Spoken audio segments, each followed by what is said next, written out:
Chapter 16. A Dugout Canoe.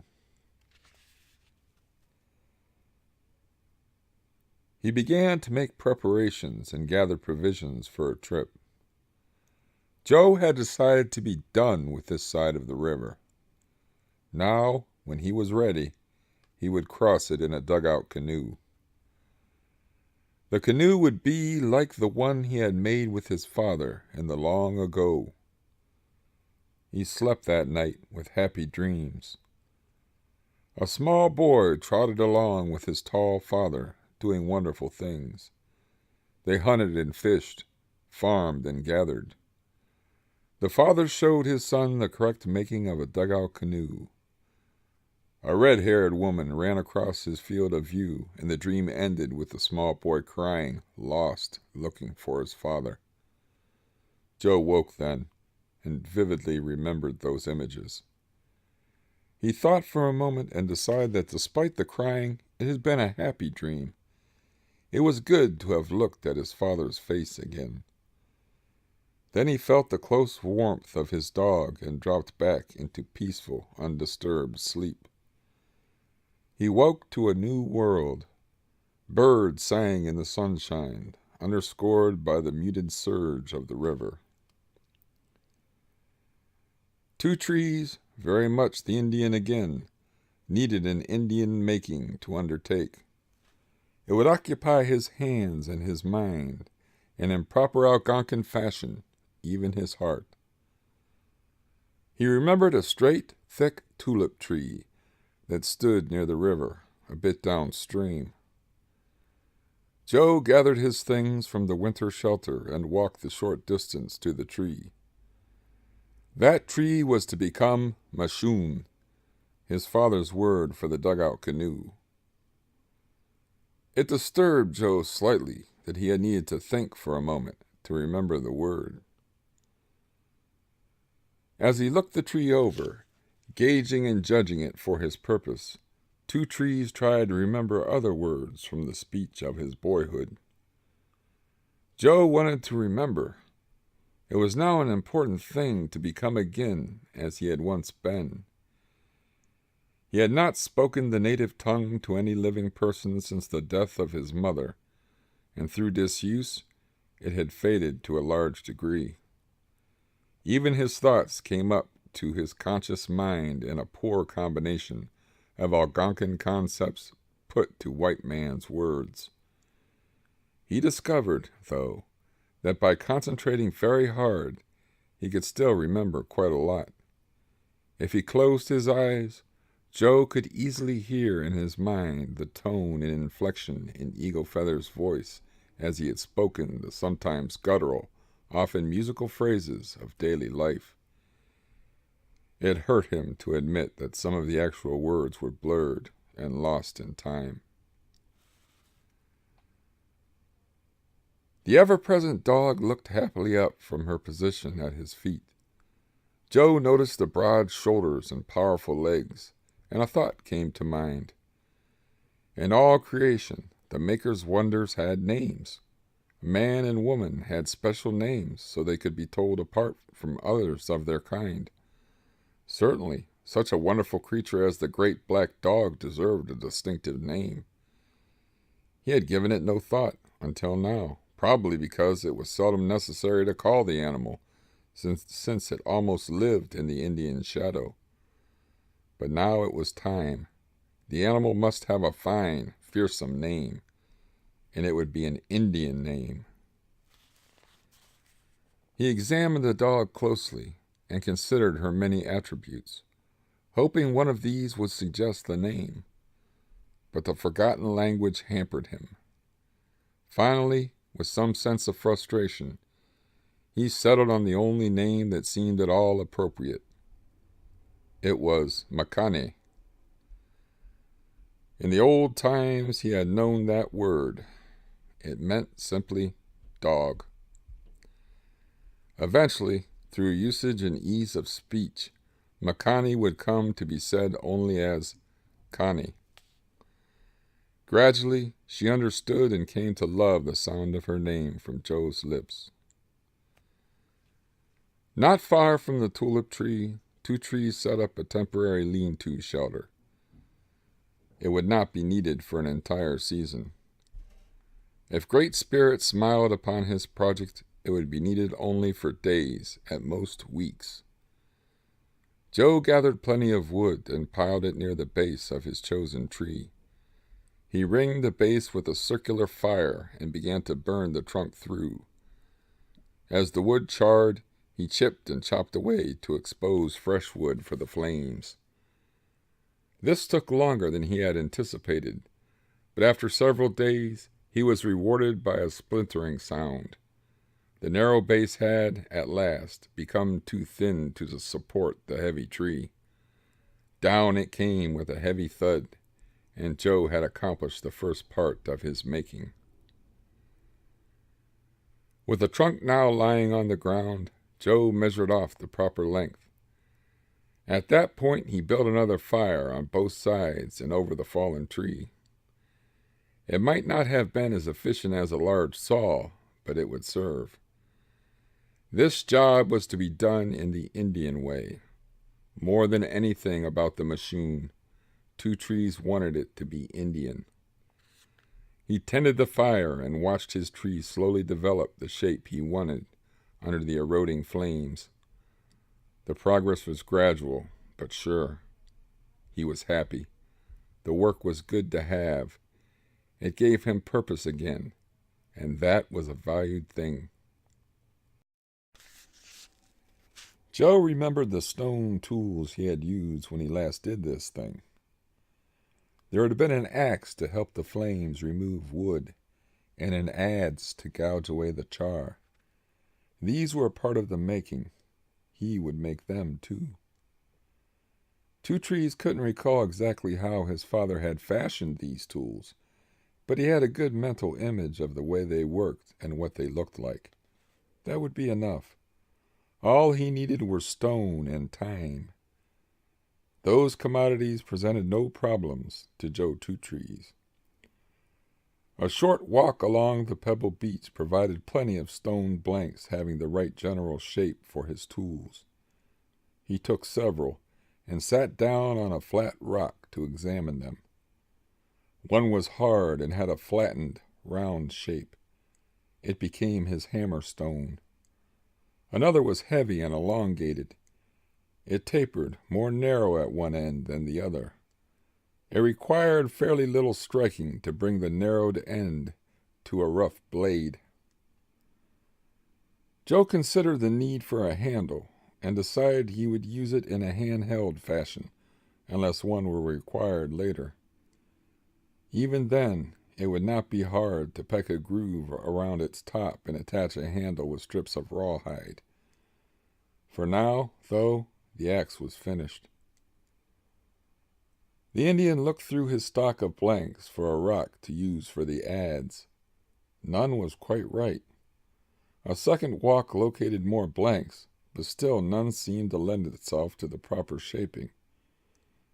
Joe began to see that the adze would require more work on his part and less dependence on natural forms. The adze, though basically axe-like in form, would need one deeply concaved face, and nature seemed not overly helpful with that distinction.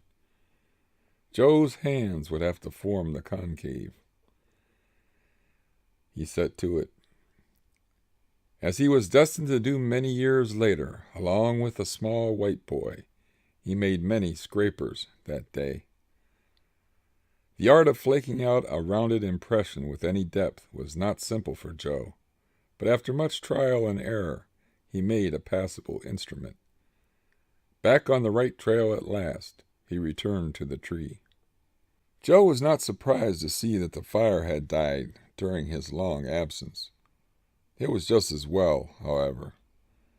He tested both of the new implements on the narrow, blackened segment that still attached his future boat to its mother wood. The hand axe cut through the remaining wood. Joe was inwardly proud of his efforts. Indian he was, and Indian he would be again. That was his resolve. The spirits of his people were watching, and he had done well in their eyes. He smiled and talked long and impressively to Kane. He told her of the importance of this making and of his heritage. He spoke of the love that it showed the Great Spirit to have for both of them. Kane wagged her bushy tail in excited response, happy in the happiness of her master. But, Joe remembered, his ancestors were now watching for practicality, not exuberance. The time of rejoicing was not yet.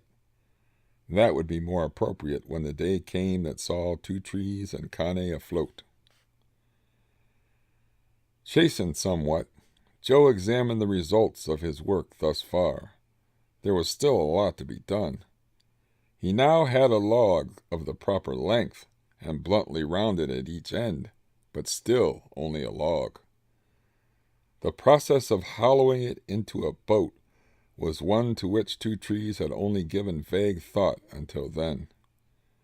Now it presented itself in stark reality as the next required step. He knew that fire was the primary tool for the operation, but controlling it along the top of a rounded log would be difficult. He started to chop out a long cavity with his axe, but soon saw the problems of a handheld instrument. Holding the axe head in his hand did not give enough thrust to make it effective. The axe required a handle after all. Joe accomplished this with no trouble, and he was then able to chop out a long cavity to hold the wood for his fire. Once he started the fire, he found that it was advantageous to keep it small and near the center of the compartment he would eventually occupy. Each time sufficient wood was burnt into charcoal, he would widen the hole with the axe and gouge it lengthwise with the adze. The work went slowly, with the speed of burning being its limiting factor, but each day the log became more and more boat-like in appearance. Joe's original estimate of how long it would take to make his machine proved to have been a bit optimistic, but the end product was well worth the time spent. When the lengthening days of early summer were warming the river into the frenetic life required by a short northern season, Joe was ready to venture upon it. One afternoon he loaded most of his provisions into the boat and covered them with his bearskin. He walked around the area for one last time, looking, examining. He wanted the details of this particular winter encampment to stay, etched upon the screen of his memory. Many things had happened here, things Joe knew had changed his life to something different than it would otherwise have been. He would leave in the morning, and he would have many mixed feelings at this leaving. But it wasn't morning yet. He still had time to walk and remember. Joe went to the winter wigwam. This was where he had had the dream of walking at Hunter Island with Eagle Feather. He walked farther north and crouched where he had waited for the smart old buck. He wandered back along the bank to the hidden lagoon. Many memories lingered still among those reeds. A small, involuntary smile crept across his aquiline features. Drawn almost against his will, he walked the familiar path through the fruit trees grown lush and verdant. Joe stopped at the tree line and noticed that Sheila had not bothered to plant the furrows he had so laboriously claimed from the earth. It was growing dark then, and as he watched the house, a lantern was lit inside. Its pale glow showed dimly through the single window. He wondered momentarily how Sheila would survive when winter came. She had planted no crops, and no one would be there to hunt meat for her. Perhaps her husband would return, but perhaps he would not. He forced the thoughts out of his mind. Sheila was not his responsibility, although he had once wished it otherwise. Through the night, the dog trotted dutifully at his side, but at the sight of the farm, Kane had flattened her ears back and started a low rumble in her throat. She relaxed only when her master turned toward the river and the dugout canoe. They arrived back at the canoe, and Joe examined it closely by the dim light of stars and moon. He was pleased with the boat. It had a sleek, neat look about it, and Joe had spent time smoothing its hull of splinters and curving the bow to slice waves and water. He knew that all these details were not strictly necessary for its purpose, but the wood had fascinated him. He found great pleasure in rubbing it with stone and making it good to the touch. Now, when he passed his palm along the craft's flank, its feel delighted him. The day of leaving finally dawned. It could have been a nasty, drizzling day, with a northeast wind to dampen his spirits. If it had been, he might have procrastinated further. It wasn't, though. This day was born in the womb of a brilliant eastern sky, with a promise of warmth and gentle breeze. Joe was ready. Then he noticed one small detail. In his desire to make a fine boat, he had forgotten to provide a paddle for its propulsion. He wondered bleakly whether the eyes of his ancestors had noticed this small oversight. Joe found suitable wood, and using his flint knife, consumed the morning, making the paddle he would need.